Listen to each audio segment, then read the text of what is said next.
Red Bull has made massive changes in their organization over the past couple of weeks, and these changes are going to propel them to victory in Japan and future races. They're going to the top, ladies and gentlemen, and they are passing Mercedes, they are passing McLaren, all due to this one change. Say it with me, you know what I'm talking about.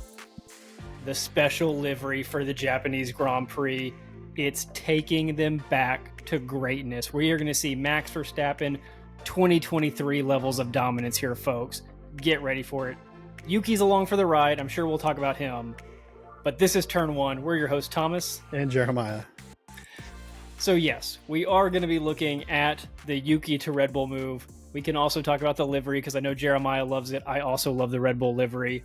This is going to be a video that looks ahead at the Japanese Grand Prix, which comes up this week, and how the changes Red Bull has made to their driver lineup pretty abruptly and quickly in the season, as we've only had 2 races, and see what kind of implications that has for their team, as well as the teams around them, which right now are your Mercedes, your McLaren, and even Ferrari, which is sitting behind them, I think, surprisingly. And I know Jeremiah wants to dive into the Ferrari scene.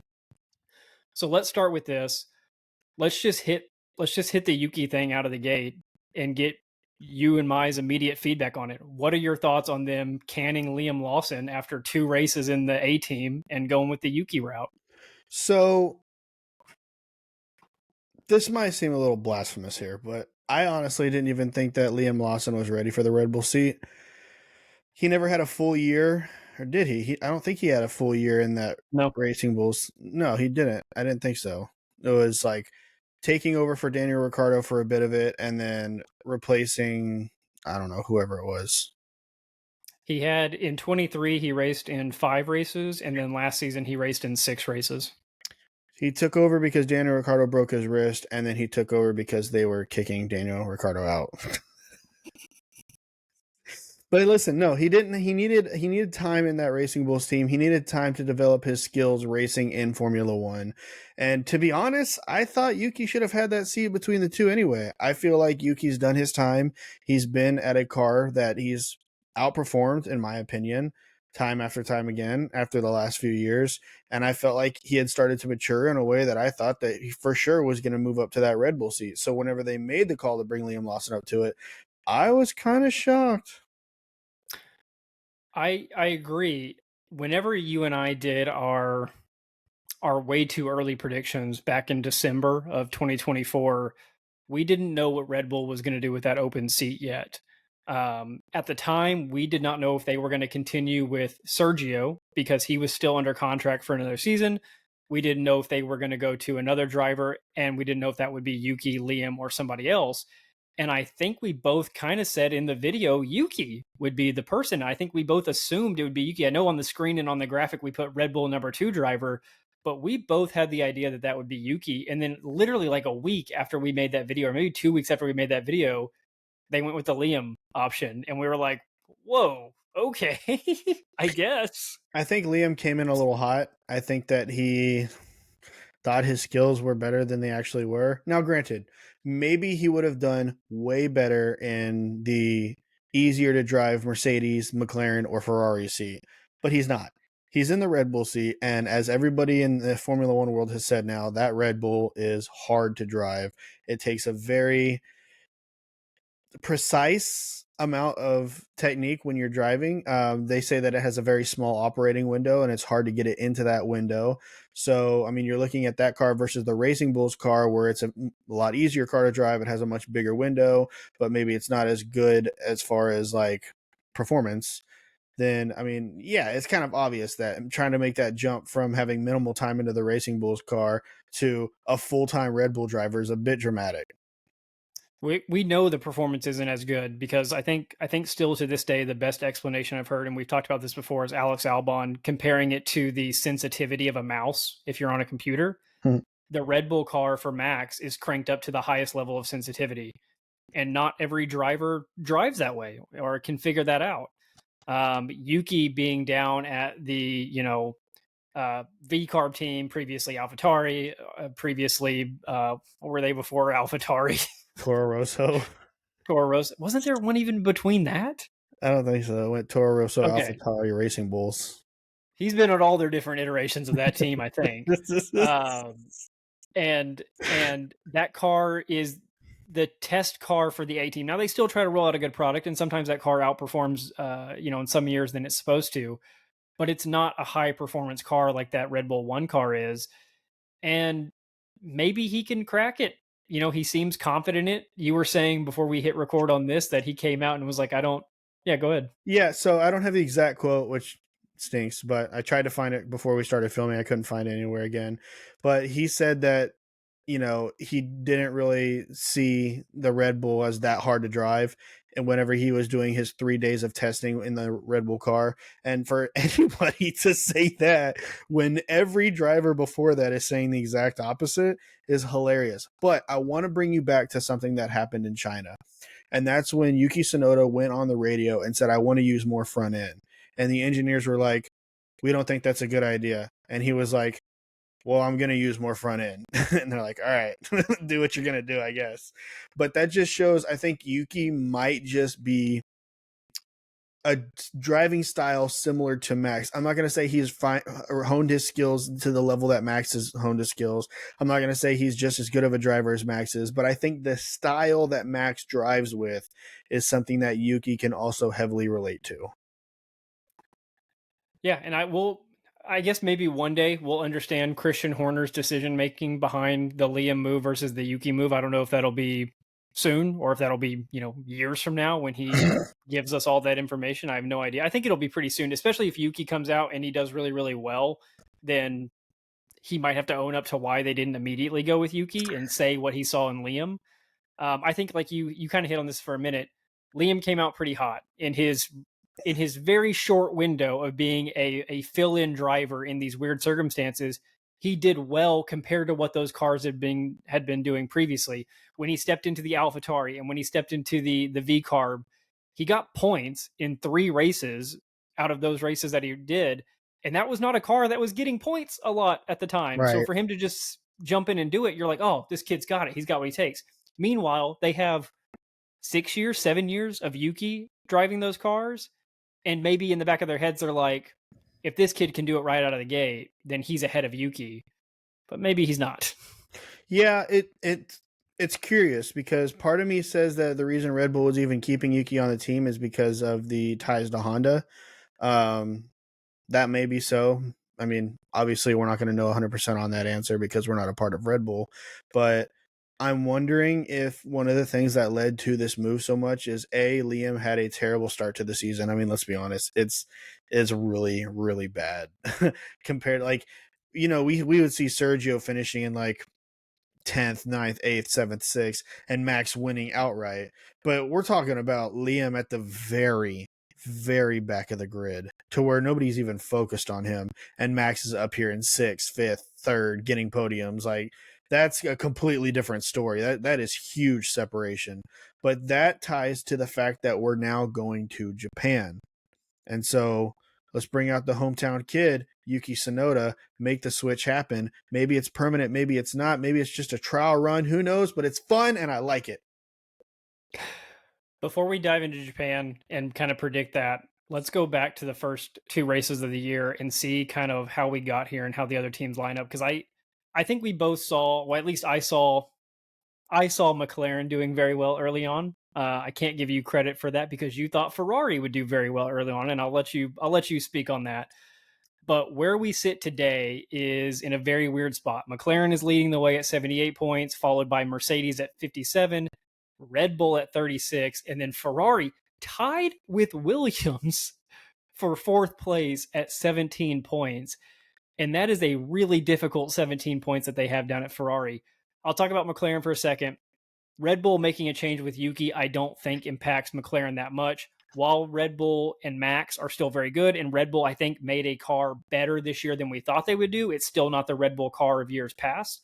McLaren has clearly dominated the last year of these regulations. They dominated most of last year in terms of that year of regulations before we make the big change in 2026. I think McLaren's still running away with this.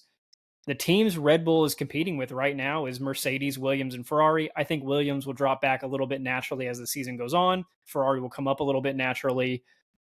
But I really thought Ferrari in our second predictions video was going to leapfrog Red Bull and have a better result than they did after the testing that we saw, especially. Walk me through how is Ferrari right now where they are, and how does this change for Red Bull impact Ferrari being able to catch up?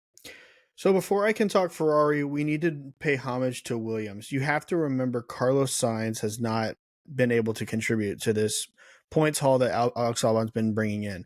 So when you say that they're tied with Williams, you got to remember Williams has not been able to bring in the full amount of points that they have had. I mean, realistically should be. And I want to say one of the things that I heard is obviously Williams realistically probably has the least amount of money of all the teams at this point, just because they're struggling.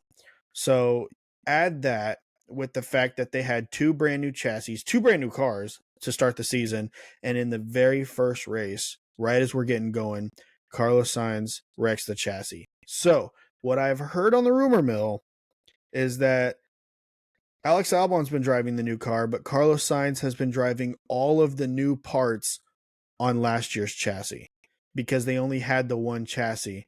So if that's the case, we can see why Carlos Sainz has had this massive performance drop off, as we clearly saw him topping the charts in testing and even the practice runs before we hit the first Grand Prix.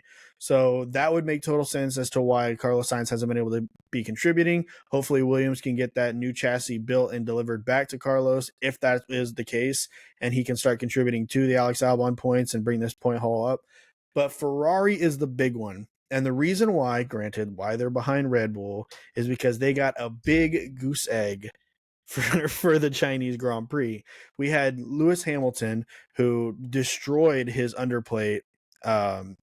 Therefore, I think there's like a certain centimeter that it's supposed to be thick, and his was underneath that. Therefore, the car was disqualified. Then you had Charles Leclerc, who, by the way, heck of a race for somebody who destroyed his front wing to start the race. But unfortunately, that, and along with a couple other things, led to the car being underweight. I think you said it was 1 kilogram under what it needed to be. 1 kilogram, roughly 2.2 pounds, is how much he missed the requirement by. That's rough. Like I said, if you're the team and you know that, he gets out of the car, give him a Big Mac real quick. Eat this, Charles, eat it. Start chugging water. Better get 2 pounds in you quick, boy. Yeah.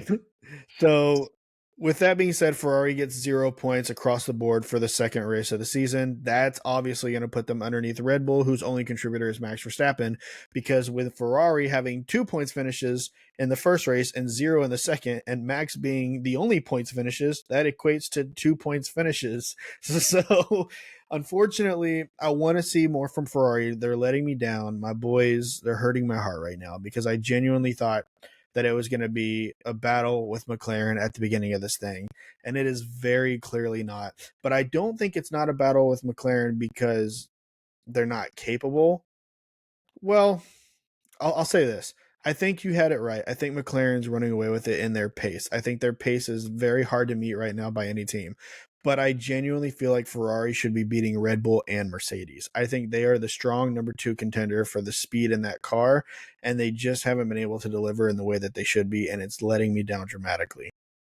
Yeah, and I would even challenge that. You said, you'd mentioned at the start that the reason Ferrari's down where they are is because they DQ'd both their drivers in China. Australia wasn't much better. They got double points finishes, but it was an 8-10 finish. Right. It wasn't a 2-3 or 4-5 finish. It was an 8-10, whereas Max got second in that race, and in China, Max got fourth.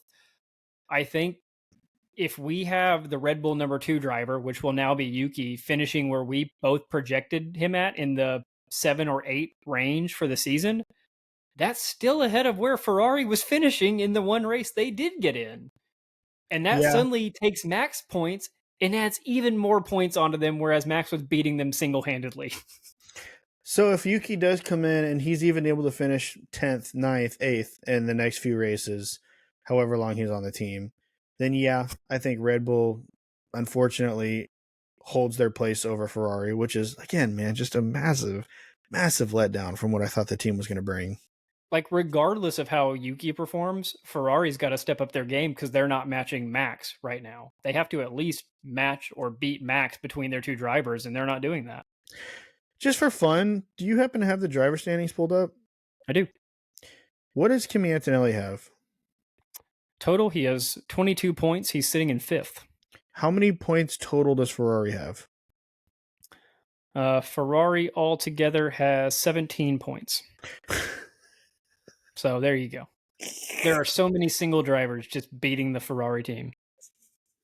So with Kimi Antonelli's two finishes, it Alex equates to Albon is almost beating Ferrari outright with his 16 points because Carlos got 1 point.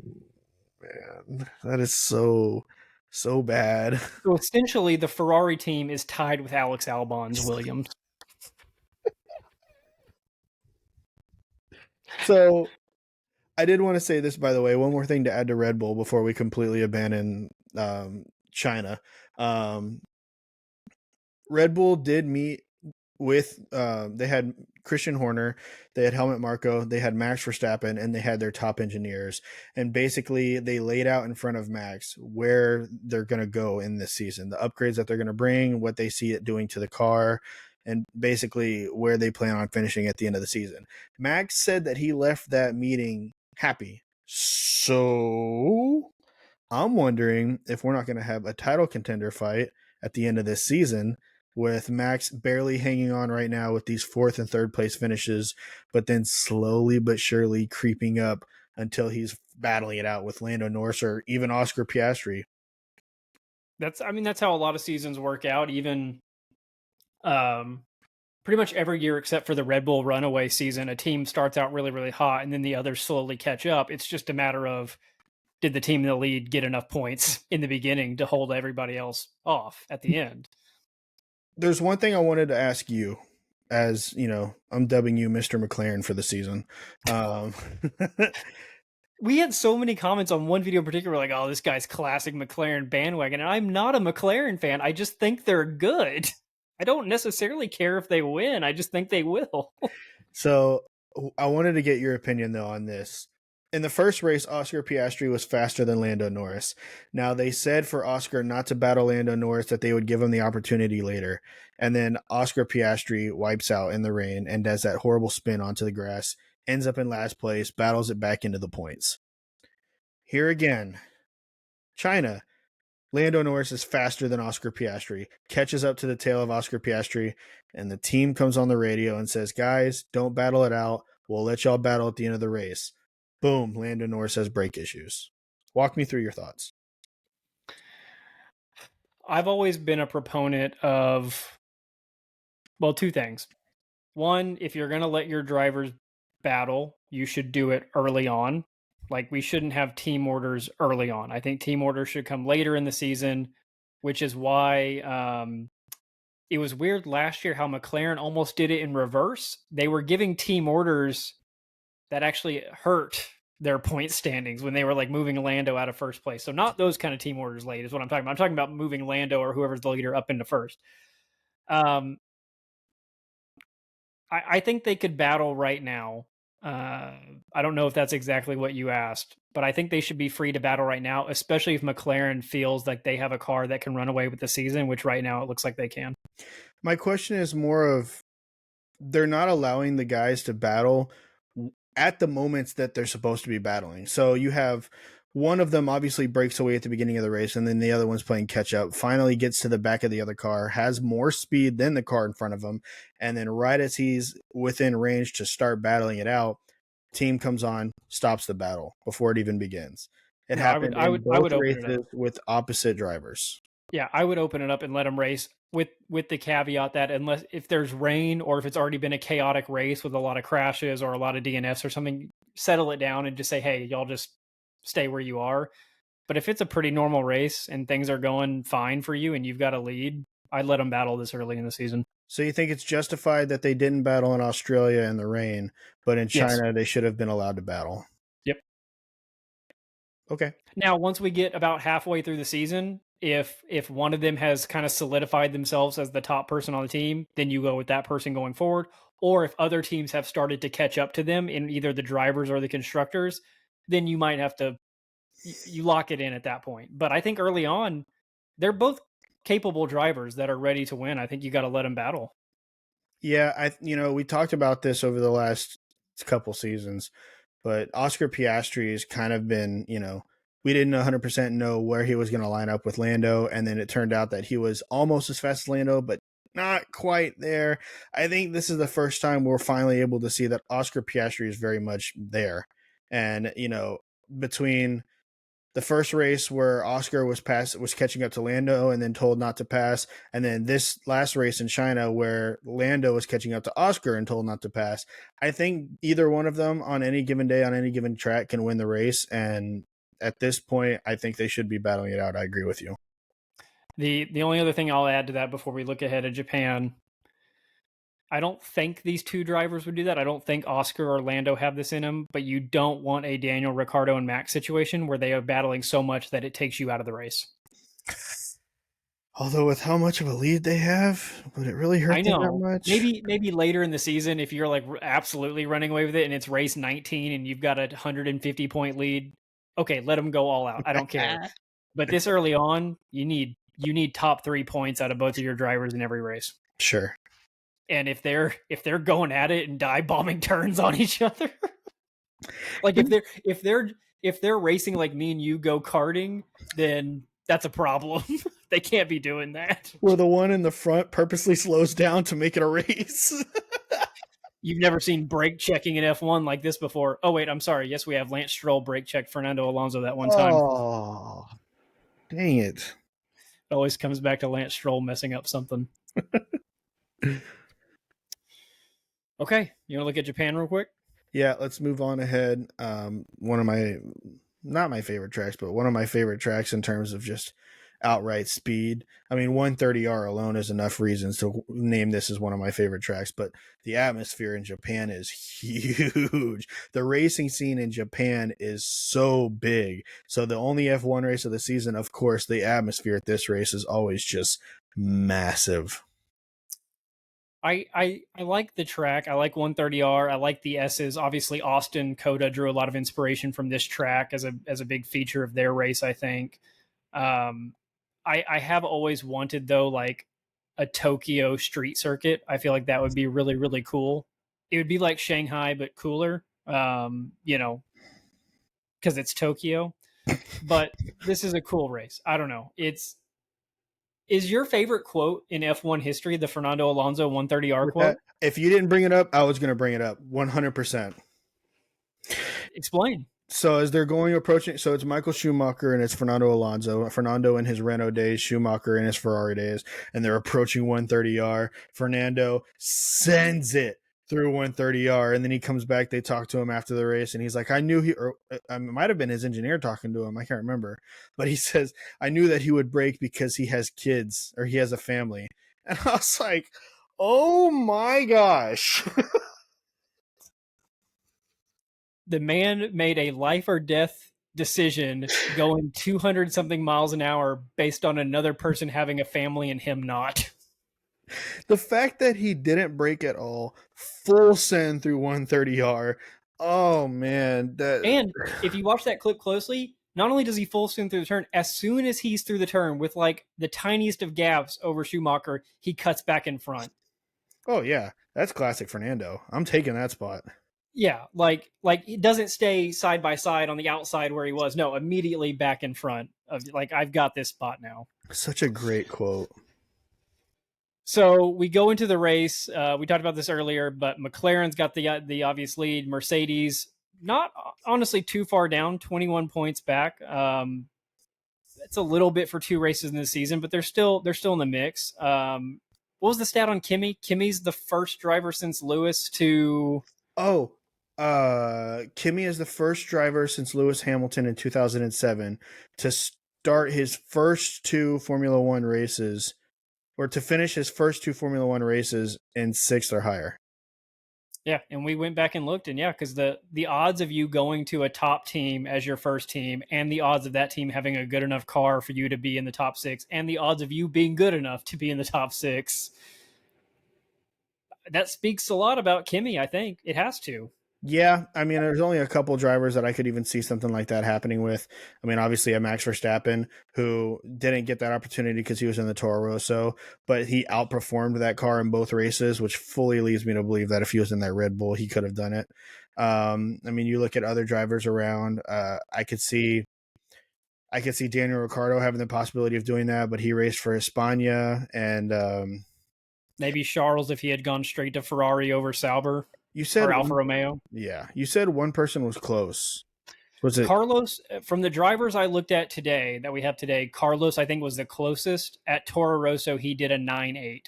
So he started his season with finishing ninth and eighth. In the Red Bull B team car? Like, that's incredible. Because a lot of those drivers that you pull up in their first two races, they have a DNF.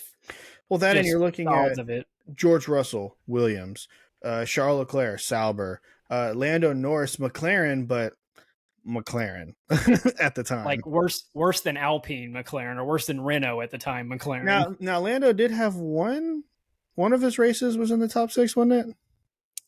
Yeah, probably. I don't have it pulled You don't up, have it but pulled up. That's fine. he had one good result. Regardless, you're talking about like the way that things have to line up for something like that to even happen. First of all, getting the call up to the top team for your rookie season. Second of all, like you said, having the car that can actually compete for top 6, top 10 spots. I mean, and then you got to make it happen. I mean, it's not just having the car and being on the team. You got to make it happen. I mean, we see guys that go to top teams and then they can't make anything happen, i.e. Liam Lawson. But so it seems like Kimi Antonelli is comfortable with that Mercedes, and with George getting podiums, I mean, clearly Mercedes has brought a good car, arguably the second best car on the grid right now, just because we haven't seen Max be able to push it to the limits of what that Red Bull, I would assume, should be able to do. Here's what, all right. Answer me this, because this has been on my mind before we even started filming this. How do you go from winning every single race to not being even close? I mean, is this a matter of they changed up the car and they're not running as fast, or did all of the teams catch up? Like, what's happening? You're talking about Red Bull here. Yeah. Again, we see this with every regulation that we have. But there hasn't been a regulation change. No, I'm saying in the range that there is a current regulation. Oh, yes. You know, so when they first went to the turbo hybrids, and then they had the next drop, and then they had whatever generation this is, and now we're going to go into the 2026 regulations, which will last 4 or 5 seasons. That range of 4 or 5 seasons that you're in a current regulations. We always see one team start out by having the formula right, and that was Red Bull for this version. And then slowly all the other teams just catch up. It happened with Mercedes. Red Bull caught them by the end of that.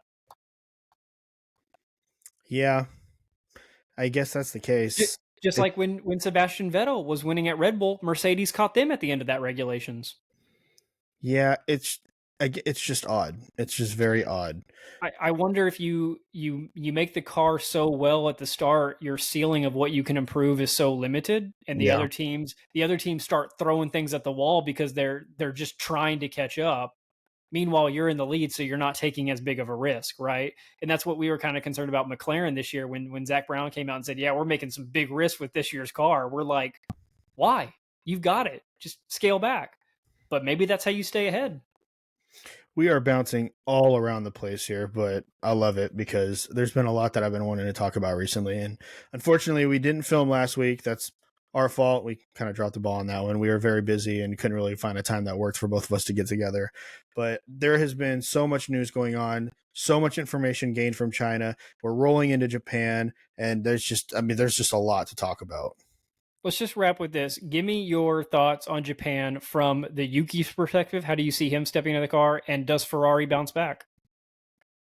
If Yuki is able to contribute the way that I think he's going to, based on whatever he said after he tested the Red Bull cars for those 3 days, or I think he had, I forgot what it was, but I saw another article where he had said something after driving in the simulator, saying that it wasn't as meticulous to drive as what people have been saying. So if all of this is true, and this is actually the case for Yuki, his driving style lines up with Max's, he likes the sensitive front end, and he's able to full send it the way that Max is, I fully see Yuki finishing. Give me 7th or 8th for Yuki in this next Grand Prix. I was literally going to say top 9. Yeah. He's already He was already getting 12th and 16th in the V carb. He's got to do better than that, theoretically, in the Red Bull car, especially if he's comfortable with it, or at least says he's comfortable with it. You've got to outperform 12 and 16. So if Max is finishing fourth, I'll make it even more daring. Give me Yuki in sixth if Max finishes fourth. If Max finishes third, give me Yuki in fifth. Okay, so then give me your podium. Your official Japanese Grand Prix predictions right here. I mean, I think it's hard to go against the grain right now. Give me Lando Norris in first. Give me Oscar Piastri in second. And give me Max Verstappen to get another podium. I'm going to go exactly with how the standings are right now. Give me Norris, Verstappen, Russell, 1, 2, 3. What happens to Piastri in this race? He could be fourth. Oh, Oscar. He got fourth already this season, didn't he? Or did Lando get fourth? Somebody got fourth on McLaren this year. I don't know. No, he didn't get fourth. Well, actually, no, he didn't. Wait a minute. What was the sprint race? Where did they finish in the sprint race? No, he didn't. Lando went 1-2 and Oscar went 9-1. Okay, what happened in the sprint race though? For China, Oscar got 2 and Lando got 8. Ooh, yikes. I want to close it out with this. Kudos to Lewis Hamilton. He did win a race. It was a sprint race, so it's not, a race per se, not a feature race, but it did show potential for Ferrari. And then my last final thoughts. We've been hard on Liam Lawson. I want to make sure that it is said he is a really good driver. In fact, among the rookies that are on the grid right now, I'd put him second. Maybe first as the top rookies. I mean, I still see him as a better driver than Jack Doohan, Gabriel Bortoleto. Tell me out here, Kimi Antonelli. Well, if you put them in the same car, I think Liam Lawson beats Kimi Antonelli. So it's tough. It's really tough to say that Liam's a bad driver. He's been driving the most sensitive car on the grid, and that's why we've seen the results that we've seen from him. Don't let it take away from his actual ability in a Formula One car or his racecraft. I think he's a great driver, and I think with a little bit more confidence built back up with some time in the Racing Bull, we could very much see him back in the Red Bull. Yeah, he needs a almost full season at a lower team to see what he can do. The Red Bull car will just like it did with Alex Albon and just like it did with Pierre Gasly, that Red Bull car will destroy your confidence. Also, shout out to the new Red Bull livery, all white with the metallic red Red Bull logo. There's no yellow on the car. There's no blue on the car. It's white and metallic red, and it looks sick. If you haven't seen it yet, look it up. It's awesome, and it's going to add at least 50 horsepower somehow. All right, guys, let us know down in the comments, what is your podium for the Japanese Grand Prix? And where do you see Yuki finishing? Is he surprisingly also on your podium? Guys, if Yuki gets 17th and for some reason they dump both the drivers and call Carlos Sainz up to Red Bull, that'd be ridiculous, but it'd be pretty sweet. All right, we'll see you. Bye, guys.